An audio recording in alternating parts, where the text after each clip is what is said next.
Hi, my name's Django and I recently spent 1 month on Koh Samui Island with my wife.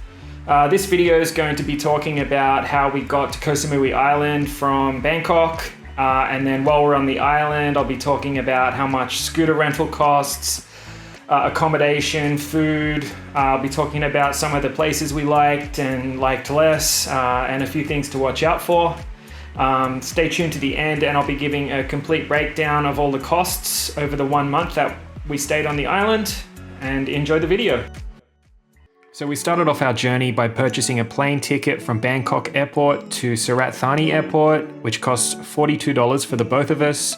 We booked that through trip.com and we thought that was quite cheap. You can get a ticket directly to the island, but we decided to go for the much cheaper option.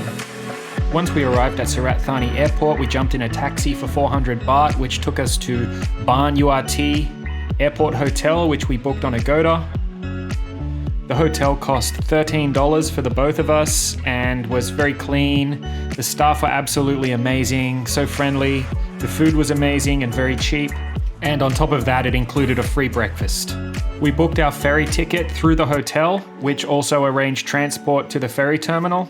We got up at 6 a.m. the next morning and went downstairs for breakfast. Then we jumped in the owner's car and she drove us into Surat Thani town, where we jumped on a bus, which took about an hour and a half to get to the Raja ferry port.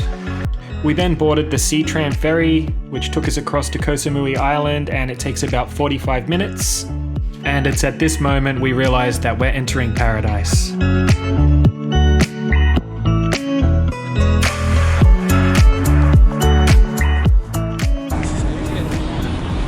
Finally, we're here.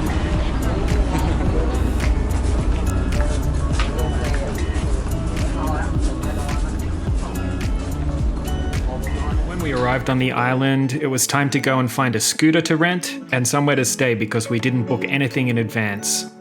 As we were walking down the ferry platform, a man came up to us riding a motorbike and asked us if we'd like to rent one. We asked how much and he told us it was 250 baht per day. We declined the offer and said we were looking for something around 150 baht. He said he couldn't do that and drove off. And then a few minutes later he came back with a motorbike and said that we could rent that one. We agreed on a price of 4,000 baht for the month, which works out at about 120 baht per day. Turns out that he works at the little shop at the end of the pier. I left my driver's license as a deposit for the motorcycle, which I probably shouldn't have done. I thought it was okay at the time because I had an international driver's license, and I'll speak more about that later in the video. So we rode off on our 125 Honda Click, struggling to fit all our baggage onto the bike and looking for a hotel to stay in. After looking at a bunch of hotels we weren't happy with, we decided to stay at Private Lodge Beachside Samui, which was about 2 minutes walk to the beach. Had a very small swimming pool and the owner was very nice. There was a kitchen that anyone could use. We only booked the place for one night because we weren't sure what it was going to be like, but it turned out that they were booked out for the following nights anyway, so we had to find somewhere new to stay. This hotel cost us 440 baht per night, which is about $12.50. The room was quite large and had air conditioning. The second place we stayed at was one of our favorites. It was owned by a lovely Swiss couple and had an amazing Swiss restaurant located on the premises with very reasonable prices. We had booked a sea view bungalow, but when we arrived they told us that all of the sea view bungalows were taken. However, we were very happy with the bungalow we got and the place is absolutely amazing for the price we paid. We booked for 6 nights and we paid 3,000 baht, which works out to approximately $14.50 per night, and the place included air conditioning. We highly recommend this place and it was one of our favorites that we stayed in on the island. The beach was very close, but it was kind of hard to access as there wasn't a proper path to the beach. But you could access the beach if you were willing to stumble through the bushes.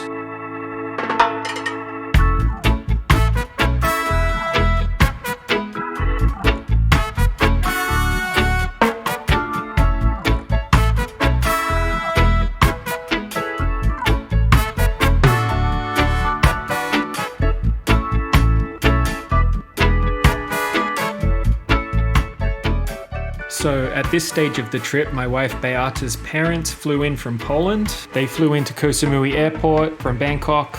and we booked a new hotel with 2 rooms next to each other called Island View Bungalows, which is located at Cheong Mon Beach, Bo Put, Koh Samui. We booked 5 nights and the price was 590 Thai baht per night, which is approximately $16.70. The rooms also included air conditioning and the hotel was right on the beach.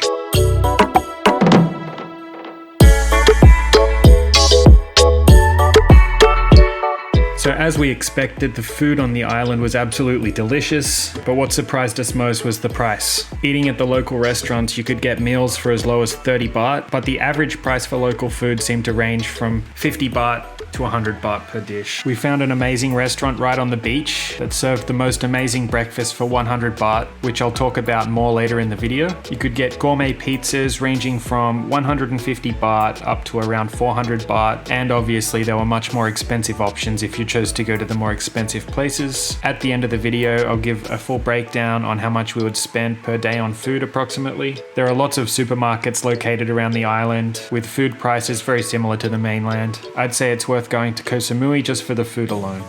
There are also countless delivery services if you want to order food to your hotel, which is really cheap.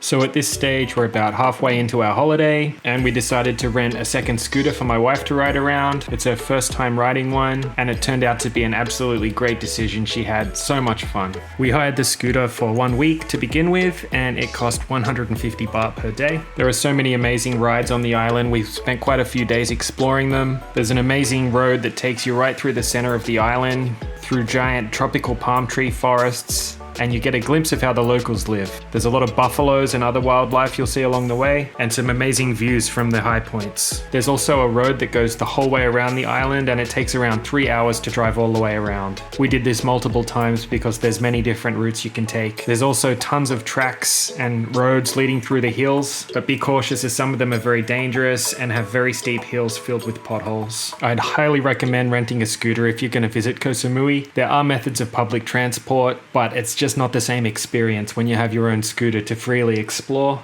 If you've never ridden one before, it's really not difficult. They're automatic, they're not super powerful. You just have to be really cautious, go really slow, and don't do anything that you think's out of your depth. If you are going to rent a scooter, you just need to have a regular driver's license and an international driving permit. I purchased an international driving permit from eita.org. Do not purchase these driving permits. They're completely fake. The website looks legitimate. I got pulled over at a checkpoint in Koh Samui, and luckily I got away with this driving permit, but most police are quite aware that this is a fake company and you can get in a lot of trouble for having a fraudulent document. I just got lucky, but I would never take the same risk again. You need to get your international driving permit from your home country through a legitimate source. Also, when renting a scooter, some places will ask you to leave your regular driver's license as collateral for the scooter. I wouldn't recommend doing this because legally you are supposed to carry your regular driver's license along with your international driving permit, or the international driving permit isn't valid.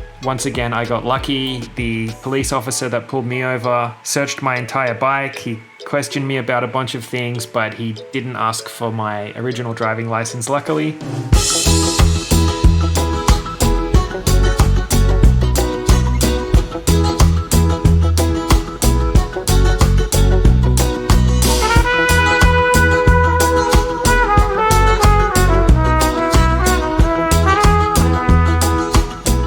So we have about a week and a half left in our holiday, and my mum is flying in from Australia to meet my wife Beata's parents for the first time. We decided to book a new hotel for the last week and a half of our holiday, and after a lot of searching we decided to go with Lamai Inn 99 Bungalows right on Lamai Beach. This place turned out to be our very favorite stay of the island. We called the resort directly and paid cash at the premises, which turned out quite a lot cheaper than booking it through any online services. The resort had huge rooms with air conditioning, beautiful pool, and it was about 50 steps to Lamai Beach. I highly recommend this location. It's close to absolutely everything and has an amazing atmosphere. There are restaurants all along the beachfront, and there's amazing fire shows on the beach at nighttime. The price we paid for these bungalows was around $20 per night.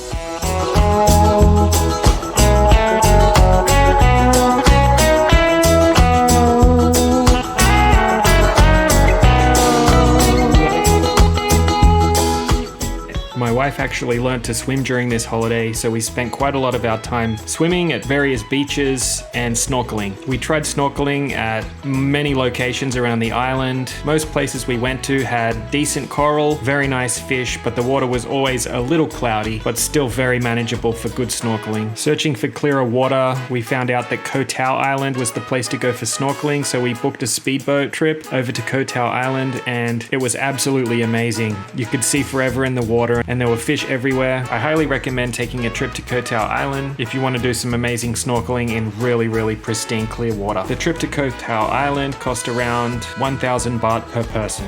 The trip included a delicious buffet lunch, fruit on the boat and free drinks, and we stopped at multiple different locations for snorkeling. Everything we needed for the day was provided, and we had a great time.